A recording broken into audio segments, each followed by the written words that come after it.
napakaganda ng napasa ng AGA party list at talagang pinag-aaralan ko bago ko suportahan. Ang recent na napasa nilang bill is the Anti-Agricultural Economic Sabotage Act. Sila ang mga nagpaparusa sa mga smuggling, hoarding, profiteering at sa mga kartel. Yung mga nagmamanipulate sa mga presyo at yung mga umaabuso talaga sa ating mga kababayan ng mga magsasaka. Yung ginawa talaga napakaganda kasi life imprisonment, non-bailable. Kailangan talaga natin yung mga ipaglalaban talaga ang ating mga magsasaka. Dapat yung may boses sila, yung hindi lang puro sarili at hindi lang puro payaman. Kaya ako sa inyo, bumoto lang tayo ng tama. Yung nakikita, yung nafe-feel natin. So lahat tayo may mga decision tayo. Vote wisely, especially sa darating na election ngayon. Gusto ko lang i-share sa inyo yung mga nangyayari. Sino ang sa tingin mo ang may magagawang maganda para sa bansa natin?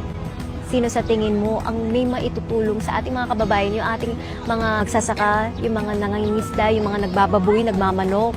Lahat yan kasi dapat talagang binibigyan natin sila ng importansya kasi sila ang nagdadala ng mga pagkain para sa atin. Kaya dapat sila ang suportahan natin, sila ang mahalin.